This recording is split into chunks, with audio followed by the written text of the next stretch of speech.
Good morning all of you.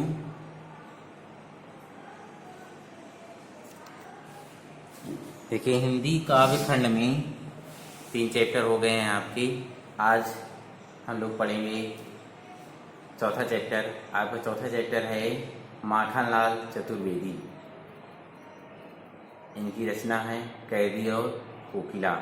तो आइए सबसे पहले हम लोग पढ़ते हैं माखनलाल चतुर्वेदी जी के बारे में, फिर पढ़ेंगे कैदी और कोकिला। देखिए, माखनलाल चतुर्वेदी का जन्म मध्य प्रदेश के होशंगाबाद जिले के बबई नामक गांव में सन 1889 में हुआ था। 1889 में हुआ था। मात्र 16 वर्ष की अवस्था में वे शिक्षक बन गए थे। बताइए, जब 16 साल के थे तब वह शिक्षक बन गए थे। बाद में अध्यापन कार्य छोड़कर उन्होंने प्रभाव पत्रिका का संपादन शुरू किया। वे देशभक्त कवियों प्रखर पत्रकार थे। उन्होंने कर्मवीर और प्रताप का भी संपादन किया। सन 1968 में यानी 1968 में उनका देहांत हो गया। 1968 में उनका देहांत हो गया।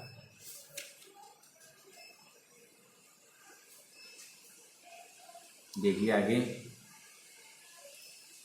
इनकी प्रमुख रचना है, इनकी जो बुक है वो है हिम किरीटिनी, साहित्य देवता, हिम तरंगिनी, वेणु जो गूंजे धर्म। उनकी प्रमुख कृतियाँ, उन्हें पद्म भूषण एवं साहित्य अकादमी पुरस्कार से सम्मानित किया गया है।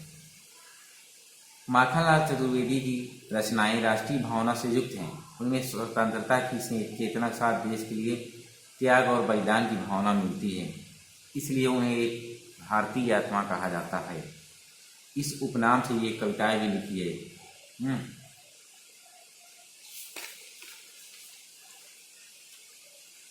देखिए, कैदी और कोकिला के बारे में उन्होंने क्या लिखा है। देखिए, ब्रिटानी यानी ब्रिटिश उपनिवेशवाद के शोषण तंत्र का बारीक विश्लेषण करती कैदी और कोकिला। जानते ही हैं, जब इनका जन्म 1889 में हुआ था तब हमारा देश अंग्रेजों का गुलाम था, यानी उपनिवेशवाद था, और वो लोग बहुत शोषण करते थे। उसी शोषण का बारीक विश्लेषण इन्होंने कैदी और कोकिला कविता में बहुत लोकप्रिय है। यह कविता भारतीय स्वाधीनता सेनानियों के साथ जेल में किए गए दुर्व्यवहार और यातनाओं का मार्मिक साक्ष्य प्रस्तुत करती है। कवि जेल में एकाकी और उदास है। कवि जेल में एकाकी और उदास है। एकाकी मतलब अकेले है और उदास है। कोकिल से अपने मन का दुख, असंतोष और ब्रिटिश शासन के प्रति अपने आक्रोश को व्यक्त करते हुए वह कहता है कि यह समय मधुर गीत गाने का नहीं है। क्या कहता है? यह मधुर गीत गाने का नहीं है, बल्कि मुक्ति का गीत गाने का है। कोकिल कोयल समझ लीजिए। कहता है ना, कोयल जैसे मीठी गीत गाती है, तो उन्हीं से ये क्या कह रहे हैं कि मीठा गीत गाने का समय नहीं है। मीठा गीत गाने का समय नहीं है, या तो मुक्ति का गीत गाने का समय है। कवि को लगता है कि कोयल भी पूरे देश को एक कारागार के रूप में देखने लगी। कवि को लगता है कोयल भी पूरे देश को एक कारागार के रूप में देखने लगी, इसलिए अर्धरात्रि में चीख उठी है। इसलिए आधी रात में चीख उठी है। नहीं तो कवि कहाँ है? जेल में है, एकांतवास में है और उदास में। ठीक, देखिए अब क्या लिखते हैं। क्या गाती हो, क्या गाती हो, क्यों रह रह जाती हो।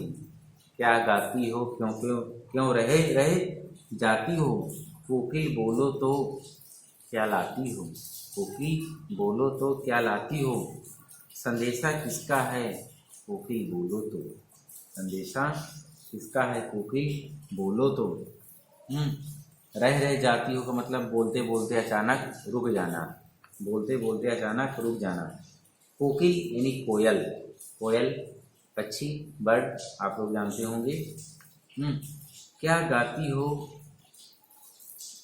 क्या गाती हो, क्यों रह रह जाती हो। कोकिल बोलो तो क्या लाती हो। संदेशा किसका है, कोकिल बोलो तो। देखिए, इसका भावार्थ यानी इसका मतलब क्या है। चतुर्वेदी, माखनलाल चतुर्वेदी जी जेल में बंद कैदी के रूप में, जेल में बंद है। कैदी को में कवि कोयल से पूछता है, जेल में बंद कैदी यानी कवि रूप में कवि कोयल से पूछता है कि कोयल तुम क्या गा रही हो, तुम क्या गाती हो, गाते गाते तुम क्यों रुक जाती हो, गाते गाते तुम क्यों रुक जाती हो, अपने गीतों के माध्यम से क्या तुम अपने गीतों के माध्यम से कोई संदेशा लाई हो, क्या तुम अपने गीतों के माध्यम से कोई संदेशा लाई हो। कोयल शायद हम कैदियों के देश के बारे में कुछ संदेश देना, यानी उनको लगता है कि कोयल शायद हम कैदियों को देश के बारे में कुछ संदेश देना चाहती हो।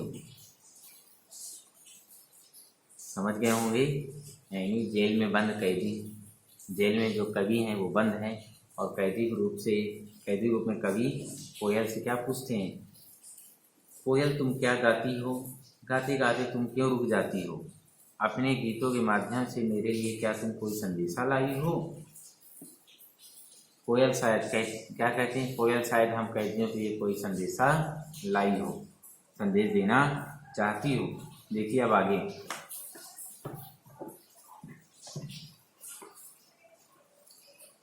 आगे क्या दिया हुआ है, ऊंची काली दीवारों के घेरे में, ऊंची काली दीवारों के घेरे में, डाकू चोरों बटमारों के डेरे में, ऊंची काली दीवारों के घेरे में, डाकू चोरों बटमारों के डेरे में, जीने को देते नहीं पेट भर खाना, जीने को देते नहीं पेट भर खाना, मरने भी देते नहीं तड़प रह जाना, मरने भी देते नहीं तड़प रह जाना। जीवन भर अब दिन रात कड़ा पहरा है, क्या कह रहे हैं कि जीवन भर अब दिन रात कड़ा पहरा है, शासन है या तम का प्रभाव गहरा है, हिम कर निराश कर चला रात भी काली, हिम कर निराश कर चला रात भी काली, क्या इस समय कालीमा मई जगी क्यों आई, इस समय कालीमा मई जगी क्यों आई। बहुत अच्छा है। देखिए, चारों डाकू चोरों बटमारों, पहले देखिए बटमार मतलब होता है राह में यात्रियों को लूटने वाले डकैत। बटमार, बट माने होता है बाट यानी रास्ता, मार मतलब लूटने वाले, डेरे में यानी आवास में, पहरा यानी रखवाली या निगरानी करने वाले, तम मतलब होता है अंधकार, हिमकर माने चंद्रमा, हिमकर माने चंद्रमा, कालीमा मई माने काले रंग वाली, आली मतलब सखी, आली माने सखी। ऊंची काली दीवारों के घेरे में, डाकू चोरे बटमारों के डेरे में। हे कोयल, क्या करें कवि, करें हे कोयल, हमें यहाँ जेल की ऊंची ऊंची दीवारों के बीच कैद करके रखा गया है। क्या कह रहे हैं, हे कोयल, हमें यहाँ जेल की ऊंची ऊंची दीवारों के बीच में कैद करके रखा गया है, डाकू चोरे बटमारों के डेरे में। हम जैसे स्वतंत्रता सेनानियों को भी, हम जैसे स्वतंत्रता सेनानियों को भी चोरों और लुटेरों के साथ रहने को विवश किया गया है, यानी हमको चोरों और लुटेरों के साथ रहने के लिए कहा गया है। जीने को देते नहीं पेट भर खाना, मरने भी देते नहीं तड़प रह जाना। यहाँ खाने के लिए पेट भर खाना भी नहीं देते हैं, यहाँ खाने के लिए पेट भर खाना भी नहीं देते। अमानवीय परिस्थितियों में रहते हुए, क्या करें, यहाँ अमानवीय परिस्थितियों में रहते हुए नरकीय जीवन बिताना पड़ रहा है, यानी नरक के जीवन के समान बिताना पड़ रहा है। मरने भी देते नहीं तड़प रह जाना, जेल के कर्मचारी हमें मरने भी नहीं देते, ऐसे में हम तड़प कर रह जाते हैं। जेल के कर्मचारी हमें मरने नहीं देते, ऐसे में तड़प कर रह जाते हैं। जीवन भर अब दिन रात कड़ा पहरा, जीवन भर अब दिन रात कड़ा पहरा, शासन या तम का प्रभाव गहरा। ये कर्मचारी हम पर कड़ा पहरा रखते हैं, इन्हें शासन कहें या घोर अन्याय कहें। चारों ओर अंधकार के समय में चंद्रमा की क्या करेंगे, हिमकर निराश कर चला रात भी काली करे। हिमकर यानी चंद्रमा भी हमको निराश कर, इस चारों ओर अंधकार के समय में चंद्रमा हमको निराश कर चला गया है, निराश कर चला गया है। यानी कहीं से भी अब आशा की किरण दिखाई नहीं देती है। इस समय काली माँ जगी क्यों आली, आली मतलब सखी, हे सखी यानी कोयल को, हे सखी इस कालिमापूर्ण वातावरण में, इस कालिमापूर्ण यानी अंधकारपूर्ण वातावरण में तू हमें क्यों जगा रही है। कोयल जब बोल रही है तो वही कह रहे हैं, तू हमें क्यों जगा रही है, क्या तूने ऐसे में, क्या तू ऐसे में किसी का संदेशा लाई है इसलिए हमको जगा रही है। ये था, बहुत अच्छा चैप्टर है कैदी और कोकिला। ठीक, देखिए अब आगे।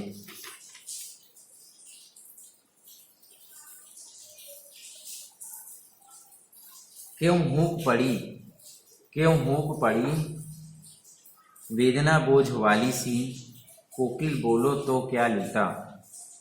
क्यों हूक पड़ी वेदना बोझ वाली सी, कोकिल बोलो तो क्या लूटा। मृदुल वैभव की रखवाली सी, कोकिल बोलो तो क्या हुई बावली। अर्धरात्रि को चीखी, अर्धरात्रि को चीखी, कोकिल बोलो तो किस दावानल की ज्वालाएं हैं दिखी, कोकिल बोलो तो। हुक पड़ी माने होता है चीख पड़ी या दर्द भरी आवाज में बोलना। हुक चीख वाली आवाज या दर्द भरी आवाज में बोलना। वेदना माने होता है पीड़ा, वेदना माने पीड़ा। मृदुल मतलब मधुर, मृदुल माने मधुर। वैभव यानी ऐश्वर्य धन दौलत। रखवाली मतलब रक्षा करना। बावली मतलब पागल। दावानल मतलब जंगल में अपने आप लगने वाली आग, दावानल मतलब जंगल में अपने आप लगने वाली आग। ज्वालाएं मतलब आग की लपटें, ज्वालाएं माने आग की लपटें। देखिए आगे क्या कहते हैं कवि, बहुत अच्छा चैप्टर।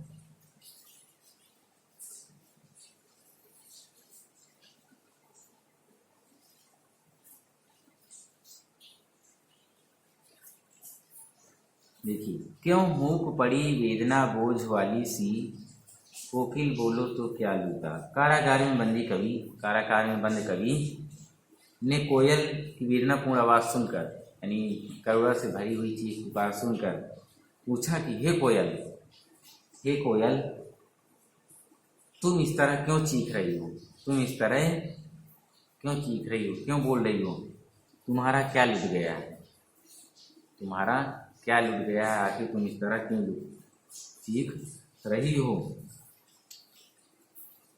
तुम्हारे कंठ की मधुर आवाज़ सुनकर, तुम्हारे कंठ की मधुर आवाज़ सुनकर, मृदुल वैभव की रखवाली सी, तुम्हारे कंठ की मधुर आवाज़ सुनकर यही लगता है, क्या लगता है, ईश्वर ने तुम्हें ही मधुर वैभव की रखवाली का दायित्व सौंपा है। क्या तुम्हारे कंठ की मधुर आवाज़ सुनकर ऐसा लगता है जैसे ईश्वर ने तुम्हें ही मधुर वैभव की रखवाली का दायित्व सौंपा, यानी मधुर मधुर आवाज़ निकालने का दायित्व सौंपा है, जिम्मेदारी दी है। कोकिल बोलो तो क्या हुई बावली, अर्धरात्रि को चीखी, कोकिल बोलो तो। हे कोयल बताओ तो तुम आधी रात को पागलों की तरह क्यों चिल्ला रही हो, तुम आधी रात को पागलों की तरह क्यों चीख रही हो, आखिर बात क्या है, आखिर बात क्या है, बोलो तो। किस दावानल की ज्वालाएं हैं दिखी, कोकिल बोलो तो। क्या जंगल में फैली हुई आग देख के, दावानल मतलब जंगल में फैली हुई आग, क्या जंगल में फैली हुई आग देख ली हो, क्या जंगल में फैली हुई आग देख ली जो इस तरह चीख पड़ी। क्या कह रहे हैं कवि, क्या जंगल में फैली हुई आग को देख ली हो जो इस तरह चीख पड़ी हो। कोयल कुछ बताओ तो सही, कुछ बोलो तो सही, आखिर बात क्या है। कवि कोयल की हुक अर्थात उसकी आवाज़ एकदम दर्द से भरी हुई महसूस होती है, वेदना युक्त लग रही है। उसको लगता है तुम्हारा कुछ खो गया है, जो तुमने दावा नहीं जीतना हो गया है, या तो तुमने कहीं जंगल में लगी हुई आग देख ली है जिससे तुम इतना पूर्वक यानी व्याकुल होकर चीख रही हो, चिल्ला रही हो। कवि कभी क्या करते हैं, कोयल की आवाज़ अर्धरात्रि में यानी आधी रात को सुनी थी, इसलिए वो उसको क्या कहते हैं कि आखिर बात क्या है, इतनी रात में आखिर क्यों चिल्ला रही हो, इस अंधकार में क्यों चिल्ला रही हो। देखिए अब आगे नेक्स्ट।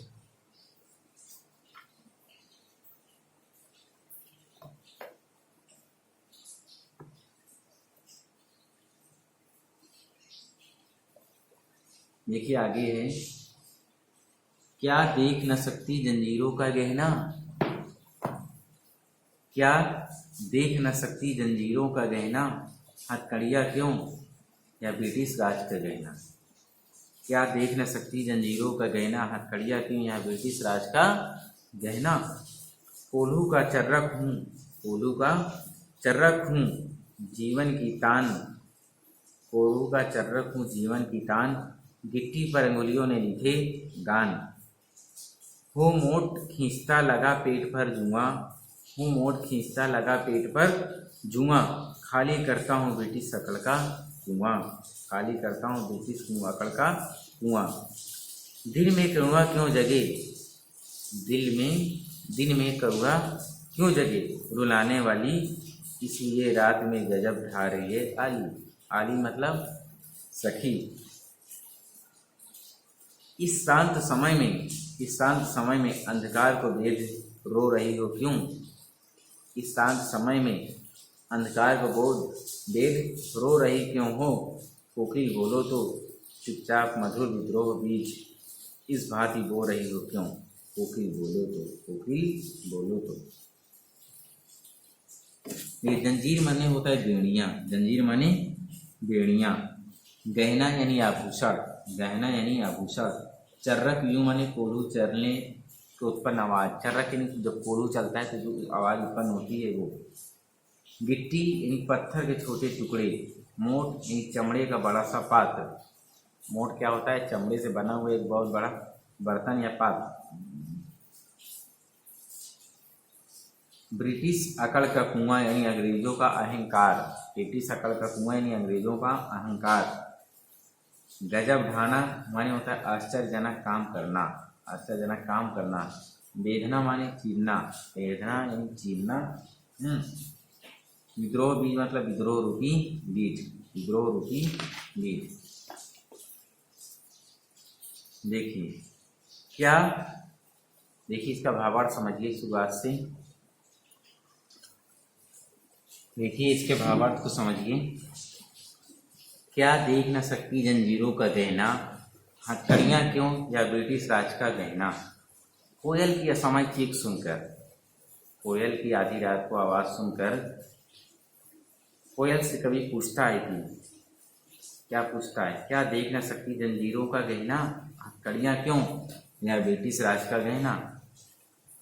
पूछता है कि हम स्वतंत्रता सेनानियों के हाथों में हथकड़ियों का गहना तू देख नहीं सकती, तू देख नहीं सकती है क्या।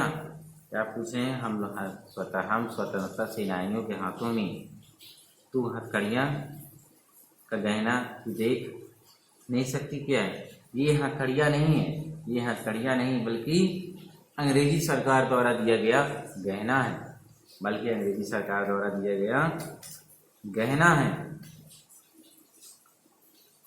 कोल्हू का चर्रक चुन जीवन की तान, गिट्टी पर अंगुलियों ने लिखे गान। हमारे काम करते हुए कोल्हू की जो आवाज़ तुम सुनती हो, हमारे काम करते हुए कोल्हू की आवाज़ जो तुम सुनती हो वह हमारे जीवन का गीत बन गया है। यानी हमारी जो आवाज़ तुम लोग सुनती हो वह हमारे काम करने का, यदि कहीं हमारे जीवन का गीत बन गया है। गिट्टी पर अंगुलियों ने लिखे गान, गिट्टी पर अंगुलियों ने लिखे गान, हो मोट खींचता लगा पेट पर जुआ। यहाँ हम गिट्टियाँ तोड़ते हैं, यहाँ हम गिट्टियाँ तोड़ते हैं और हमें पेट पर जुआ रखकर पानी खींचना पड़ता है। क्या करें, गिट्टी पर अंगुलियों ने लिखे गान, हूँ मोट खींचता लगा पेट पर जुआ।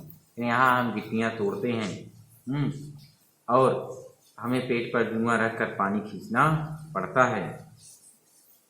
खाली करता हूँ ब्रिटिश अकड़ का कुआं, इससे हमें ऐसा लगता है, क्या करें, इससे हमें ऐसा लगता है कि अंग्रेज सरकार की अकड़ के कुएं को खाली यानी कम कर रहे हैं।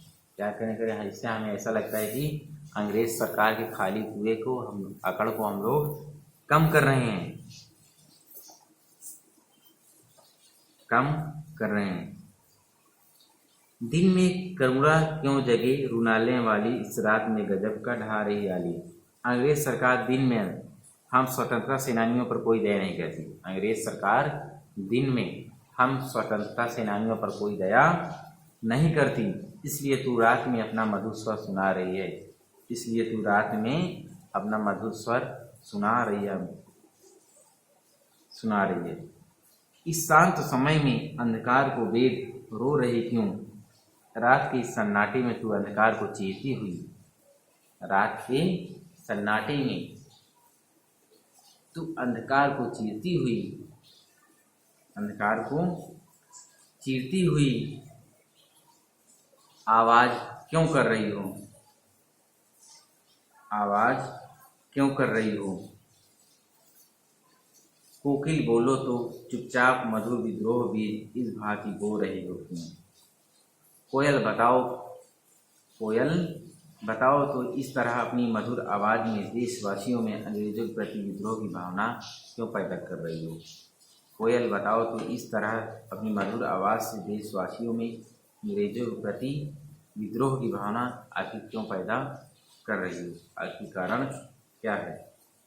कुछ तो कोयल बोलो, ताकि कुछ बोलो। देखिए अब आगे क्या होता।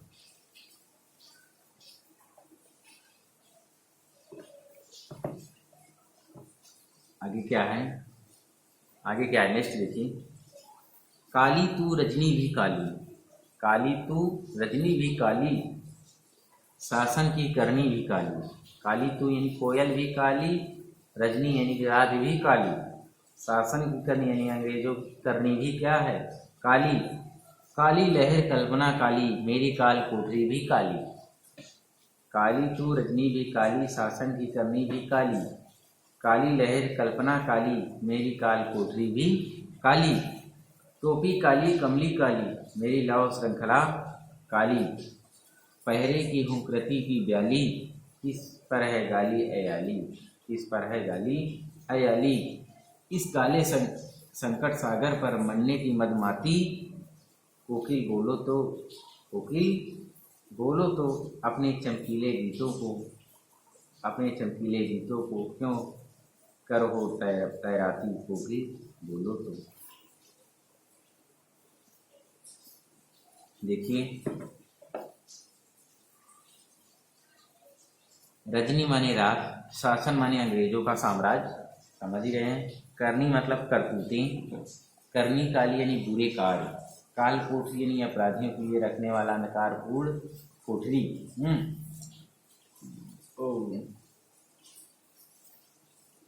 लव श्रृंखला माने बेड़ियां यानी जंजीरें। हुंकृति मतलब हुंकार या जोर की आवाज। ब्याली मतलब होता है सांपिन, ब्याल माने होता है सांप, ब्याली माने सांपिन। तिस पर का मतलब उस पर। संकट सागर मतलब दुखों का सागर। मदमाती माने प्रसन्नता पूर्वक। देखिए काली तू रजनी भी काली, शासन की करनी भी काली। क्या कह रहे हैं चतुर्वेदी जी, काली तू रजनी भी काली, शासन की करनी भी काली। कवि कोयल से कहते हैं कि कोयल तेरा रंग काला है, कोयल तेरा रंग काला है और रात भी काली। क्या कह रहे हैं कवि, कह रहे हैं कि कवि कोयल से कहते हैं कि कोयल तेरा रंग काला है और रात भी काली है, शासन की करनी भी काली और अंग्रेजी सरकार के कारनामे भी अच्छे नहीं हैं, यानी उसके कारनामे काले हैं। काली लहर कल्पना काली, काली लहर कल्पना काली, मेरी काल कोठरी काली। देश में अंग्रेजों के प्रति जो लहर उठ रही है, देश में अंग्रेजों के प्रति जो लहर उठ रही है वह भी काली। देश में अंग्रेजों के प्रति लहर, अंग्रेजों के प्रति जो विद्रोह उठ रहा है वह भी काली। कवि बताता है कि कवि क्या कहना चाहता है? कवि कहता है जिस कोठरी में रखा गया है, जिस कोठरी मुझे रखा गया है वह भी काली। जिस कोठरी मुझे रखा गया है वह भी काली। टोपी काली कमली काली, टोपी काली कमली काली, मेरी लव श्रृंखला काली। क्या कह रहे हैं कि उसकी टोपी और कम्बल भी काला है, उसकी टोपी और